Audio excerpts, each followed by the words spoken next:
So former President Trump also reacting to this shocking leak today. Here he is at the roundtable in Miami. They leaked all the information about the way that Israel's going to fight. We've given the entire Israeli game plan to the enemy. Who could imagine this? Who could imagine this? I would say Israel's not too happy about that. Let's bring in Nathan Sales, former U.S. Ambassador at Large and coordinator for counterterrorism under President Trump. Nathan Sales, good to have you with us today. I want to begin with one of your colleagues, Robert O'Brien, who spoke this morning here on Fox to get us started. Let's watch this. This is a very dangerous situation, and we've got people who are sympathetic to Iran currently in this administration. They'll find the leaker if they want to. They've got the means to do it. So if they put real investigators on it and they want to find the leaker, they'll find out who did it. Do you agree with him that this likely comes from inside the administration? Well, it's certainly troubling, Martha. I think we need to let the investigation play out. Let's see what the FBI comes up with. But certainly, this administration, we've seen a pattern of damaging, highly sensitive information being strategically leaked to the press to undermine Israel at key points throughout its war against Hamas in Gaza and also against Hezbollah.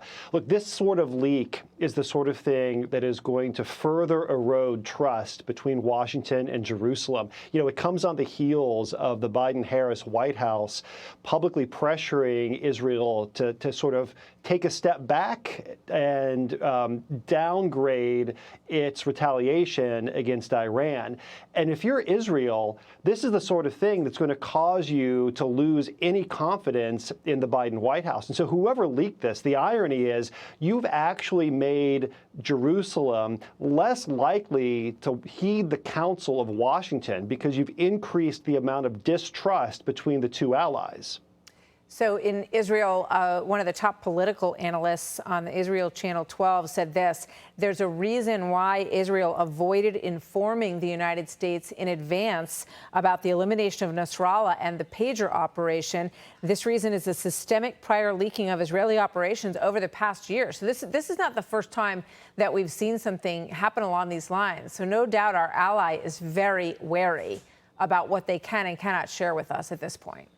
Well, that's exactly right, Martha. There's a pattern, and the pattern is very corrosive of the trust that has to exist between two close allies. Israel is our closest ally in the region. It's the only democracy in the region. It faces the same enemies that we do, the Islamic Republic of Iran and its network of terror proxies.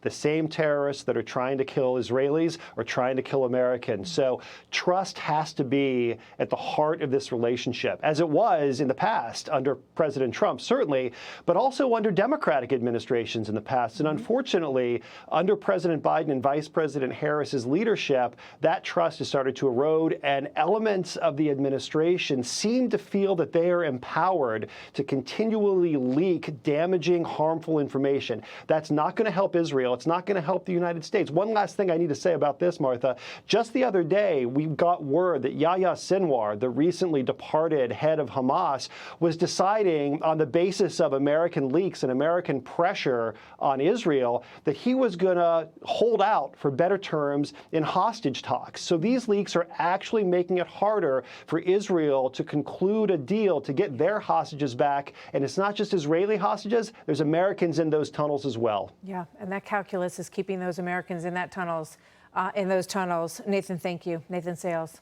good to see you. Thank you, Martha. Hey, Sean Hannity here. Hey, click here to subscribe to Fox News YouTube page and catch our hottest interviews and most compelling analysis. You will not get it anywhere else.